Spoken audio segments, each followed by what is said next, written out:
البدع والأهواء، أهل البدع العقائدية وأهل البدع السياسية. نقول بيننا وبينكم السلف، بيننا وبينكم الكتب، كان فيقول البدع بيننا وبينكم. الرحمن الرحيم. قال الإمام البخاري رحمه الله تعالى: الباب الرابع باب قول المحدث حدثنا أو أخبرنا أو أنبأنا. Bab yang keempat dalam Kitabul Ilm, yaitu ucapan muhaddis. Dijelaskan oleh Ibnu Battal, makna muhaddis di sini makna lughawi, bukan betul-betul seorang muhaddis, tapi orang yang berbicara. Sama saja dia sedang berceramah, sedang berfatwa, atau sedang menjadi seorang alim, atau mungkin seorang cikgu, atau mungkin seorang hakim, atau cerita dengan temannya. Itu dikatakan muhaddis karena menyampaikan hadis, menyampaikan pembicaraan. Tidak wajib betul-betul dia seorang muhaddis di sini. Ini pernah ditanyai, kenapa ada tanah baru? Ini dibahas. Baik. Bagaimana kalau seseorang ketika hendak menyampaikan berita menggunakan lafaz haddatsana atau akhbarona atau amba'ana? Haddatsana menyampaikan berita, akhbarona menyampaikan kabar, hampir sama. Amba'ana menyampaikan naba, berita, anin naba'il azim, berita yang besar, intinya sama. Wa qala lana al-Humaydi, Humaydi berkata kepada kami, Humaydi ma'ruf, Abu Bakar Abdullah ibnu Zubair al-Humaydi, asbatun nasfi, Sufyan bin Uyainah, sahabatnya Imam Asy-Syafi'i dan guru dari Imam Bukhari. Ini Humaydi. Beliau berkata kepada kami, kana inda bin Uyainah. Ketika itu beliau kana inda bin Uyainah, menurut Ibnu Uyainah, haddatsana wa akhbarana wa amba'ana wa sami'tu wahidan. Bagi guru beliau yaitu Sufyan bin Uyainah, Abu Muhammad Al-Hilali Al-Makki, lafaz-lafaz ini intinya sama saja. Haddatsana, akhbarana, amba'ana, sami'tu, yaitu saya mendengar, ini sama saja. Intinya adalah menunjukkan riwayat itu bersambung, tidak putus. Wa qala Ibnu Mas'ud, haddatsana Rasulullah sallallahu alaihi wasallam wa huwa shadiqul masduq. Rasulullah sallallahu alaihi wasallam menyampaikan hadis kepada kami dan beliau adalah orang yang jujur dan dibenarkan. Insyaallah ini pembahasannya sudah pernah lewat dan akan lewat lagi suatu saat nanti. Masalah apa itu? Masalah apa kan? Yaitu masalah terciptanya janin di dalam perut. Ma'ruf. Cuma sisi pendalilnya ini haddatsana Rasulullah. Wa qala Syaqiq an Abdullah ibnu Mas'ud, sami'tu an-nabiyya sallallahu alaihi wasallam kalimah. Sekarang pakai sami'tu, sama saja dengan haddatsana. Saya mendengar satu kalimat dari Nabi sallallahu alaihi wasallam. Kalimah kalau di dalam ilmu nahwu maksudnya kata ya. Tetapi kalimah di dalam Al-Qur'an dan hadis dan dalam kalam sehari-hari orang Arab, kata Syekhul Islam Ibnu Taimiyah dalam Iqtida, maknanya adalah jumlah, yaitu kumpulan kata. Seperti bahasa kita ya, kalimat yaitu kumpulan kata yang memiliki makna, mendatangkan makna dan sebagainya itu. Jadi sama dengan kalam. Wa qala Hudzaifah ibnu Yaman, yaitu Al-Ansari, haddatsana Rasulullah sallallahu alaihi wasallam hadisain. Rasulullah sallallahu alaihi wasallam menyampaikan kepada kami dua hadis. Ini dalam Kitabul Fitan dan di kitab-kitab yang lain. Intinya apa? Haddatsana. Wa qala Abul Aliyah. Abul Aliyah siapa namanya ya? Nufai ibnu Haris kah kalau tak salah, ana lupa. Baik, Ar-Riyahi. An Ibnu Abbas anin Nabi sallallahu alaihi wasallam fima yarwihi an rabbih. Sekarang an ana. Tapi an ana untuk orang yang bukan mudallis tak masalah. Ini pakai an. An untuk orang-orang yang jujur dan bukan mudallis tak mengapa. Dia mahmulun alas sama, yaitu dibawa kepada memang dia mendengar dari gurunya itu. Baik. Nah, sekarang berarti Nabi apakah mendengar dari Allah? Terkadang melalui perantaraan Jibril, terkadang memang dapat dari Allah. Baik, kalau Nabi Musa saja diajak bicara langsung oleh Allah, Nabi Muhammad bukan hanya sekali dua kali, pernah diajak bicara oleh Allah Ta'ala, baik itu di dalam alam mimpi ataupun ketika Isra Mi'raj dan sebagainya, terserah Allah Ta'ala. Wa qala Anas, Anas ibnu Malik Abu Hamzah, anin Nabi sallallahu alaihi wasallam yarwihi an Rabbih azza wajal. Iya, sahabat yang ini juga terkadang menggunakan an-ana untuk yang bukan mudallis, tak mengapa. Wa qala Abu Hurairah anin Nabi sallallahu alaihi wasallam yarwihi an Rabbikum azza wajal. Menunjukkan ini semua tidak masalah, yang penting syarat-syarat terpenuhi. Sekarang kita masuk kepada hadisnya. Qala Imam Al-Bukhari rahimahullahu taala al-hadisul hadi wasitun 61 haddatsana Qutaibah qala haddatsana Ismail ibnu Ja'far an Abdullah ibn Dinar an Ibnu Umar radhiyallahu anhuma. Hadis Ibnu Umar qala Rasulullah sallallahu alaihi wasallam, Rasulullah sallallahu alaihi wasallam bersabda, inna minasyajari syajarah, sesungguhnya ada sebatang pokok dari pokok-pokok yang ada, dari jenis pepohonan itu ada sebatang pokok yang sifatnya latas putu warokuha, daunnya tidak jatuh, tidak luruh.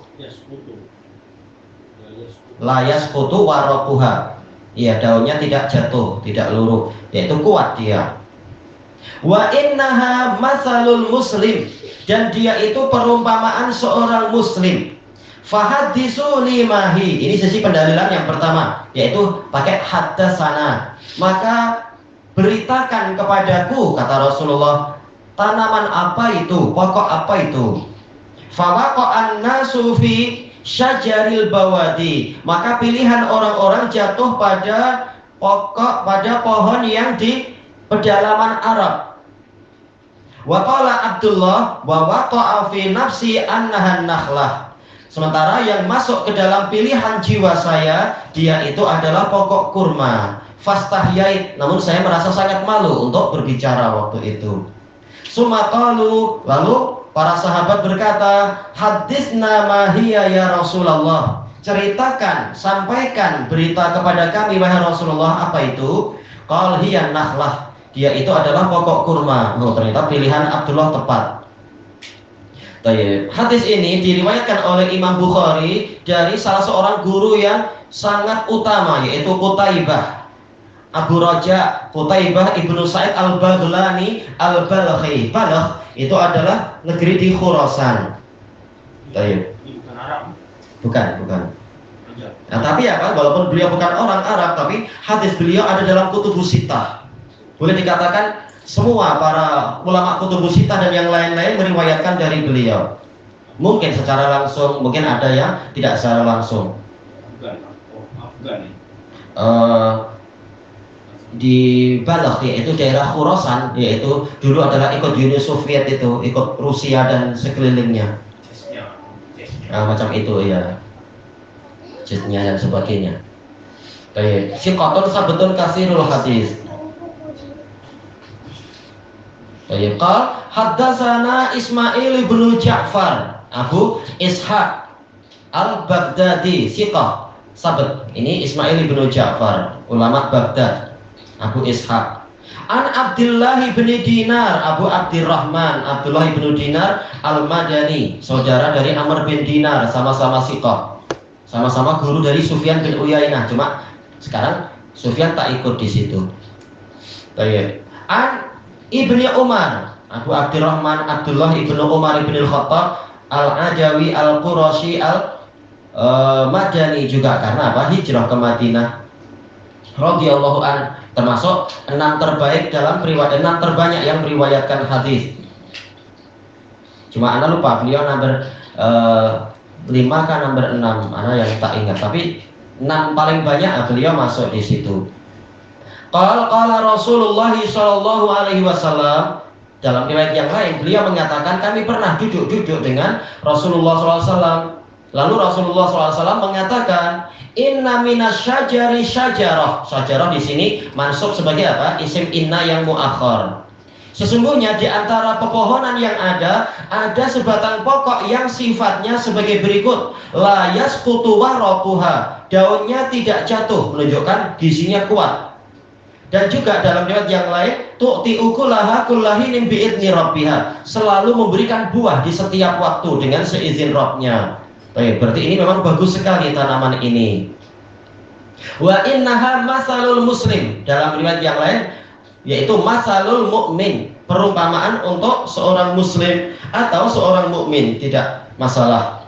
Berarti gambarannya apa ini? Yaitu dia ini betul-betul tanaman yang kukuh. Seandainya akarnya lemah, akarnya tak mampu mendatangkan bahan makanan, niscaya daunnya akan segera luruh. Demikian pula buahnya akan susah untuk muncul. Menunjukkan akarnya kuat, akidahnya kuat si mukmin dan muslim ini. Dan dia selalu menguntungkan orang-orang di sekelilingnya dengan buah-buahan dan dengan dahan yang kuat, boleh untuk berbagai keperluan. Nah, pembahasannya telah kita lewati sebagian di dalam kitab Amsal di situ. Ketika Ibnul Qayyim rahimahullah taala membahas permisalan di dalam surat Ibrahim. Dan pembahasannya panjang juga di dalam kitab Zadul Ma'ad tentang syarah hadis ini. Yaitu apa? Pokok ini dari ujung paling atas sampai akarnya betul-betul bermanfaat. Demikian pula seorang mukmin, seorang muslim, rajin membantu yang lain, tidak hanya apa istilahnya itu egois, individualis, sibuk dengan diri sendiri sampai tidak membantu yang lain. Muslim tidak seperti itu. Fahadisuni. Tayyib. Ini tadi dijelaskan oleh Ibnu Hajar dan lain-lain, menunjukkan apa? Jawazu darbil amsal li taqribil afham. Boleh membuat permisalan untuk mendekatkan pemahaman. Agar apa? Orang mencontoh, ternyata mukmin itu karakternya begini, sifatnya begini. Oh, saya mau mencontoh lah. Ternyata dia buahnya itu bagus dan seterusnya. Nah, ini boleh membuat permisalan. Dan dijelaskan oleh para pensyarah yang lain, ini menunjukkan pentingnya membuat permisalan di dalam sistem pengajaran. Kalau tidak ada contoh memang susah. Makanya dalam usul fikih dikatakan apa itu? Bil misal yattadihul maqal. Dengan membuat contoh maka ucapan menjadi jelas. Apalagi kalau sering diberi contoh. Anak-anak sekolah pun kalau tidak sering dilatih dengan contoh-contoh yang banyak, mungkin dia akan bingung untuk menerapkan rumus-rumus dan teori yang dia miliki. Maka contoh-contoh permisalan, contoh case itu bagus. Sebagaimana di kepolisian, polisi dilatih untuk apa itu? Menyelesaikan case ini, case itu dan sebagainya. Sebelum betul-betul jadi polis ketika masih sekolah itu ya. Kemudian fahadisuni mahi, maka ceritakan kepadaku apa itu. Dijelaskan oleh Ibnu Hajar dan lain-lain bahwasanya di antara metode pendidikan adalah menyampaikan pertanyaan.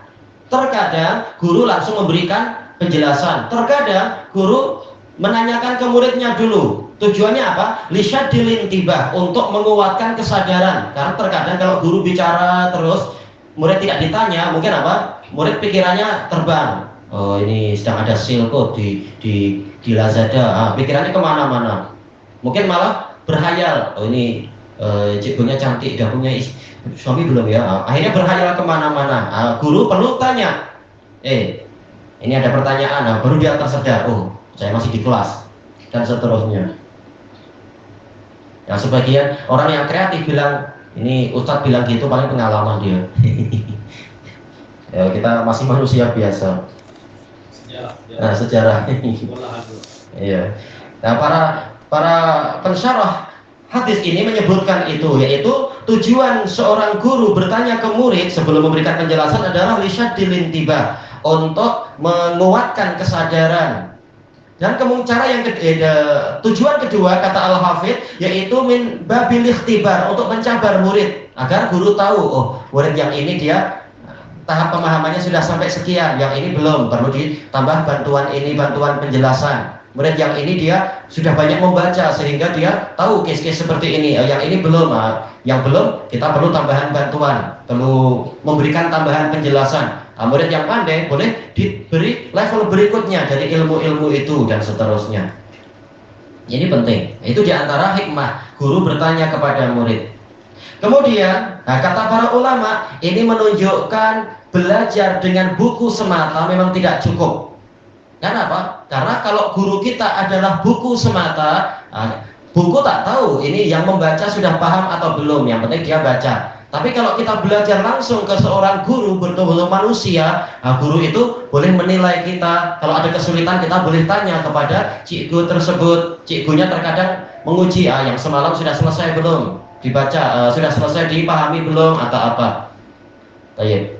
Makanya penting di samping kita membaca buku untuk menguatkan hafalan dan pemahaman, kita juga memang belajar langsung kepada seorang guru dalam ilmu apapun.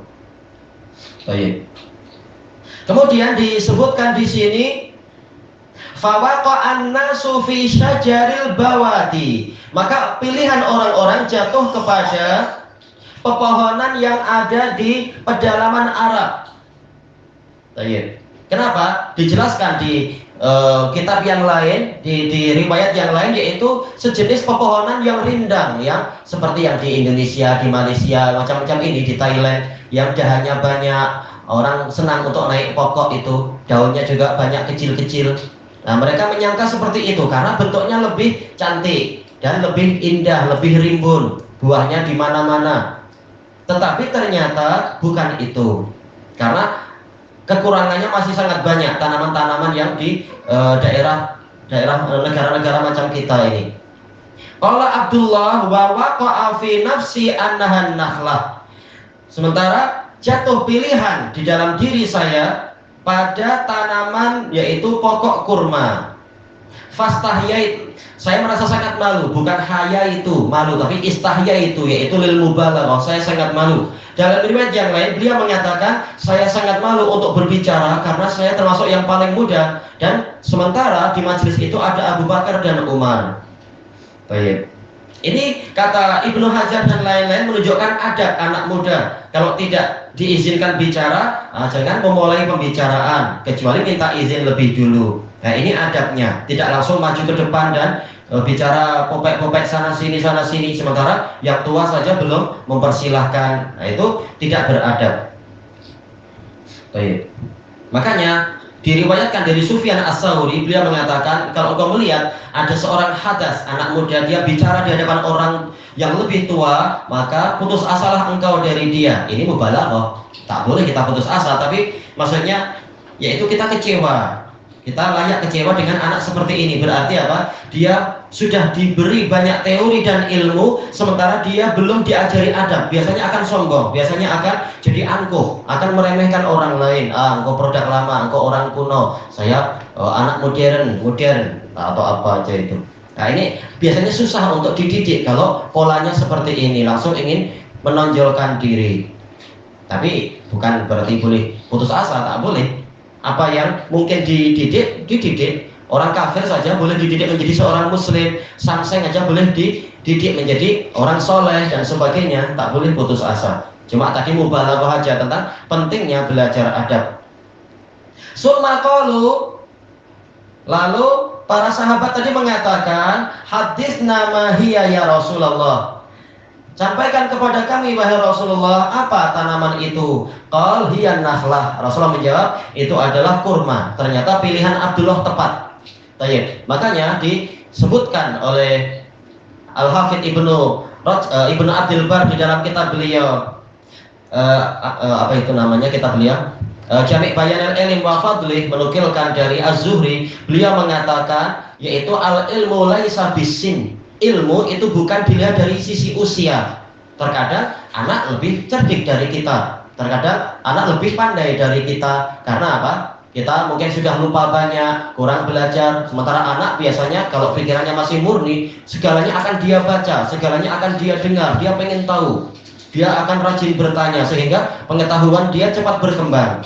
Sehingga kita tinggal mengarahkan dan bersyukur, bukan untuk kemudian kita jatuhkan atau kita benamkan dia. Tak boleh ada yang mendahului dan mengungguli saya, tak demikian. Baik. Ilmu itu terserah Allah, datang lewat anak-anak atau orang tua, datang dari para dato atau dari datin atau dari rakyat jelata, tak masalah. Yang penting apa? Kita pengen ilmu. Terserah guru kita lebih tua atau lebih muda atau setara. Yang penting apa? Itu ilmu yang betul. Baik.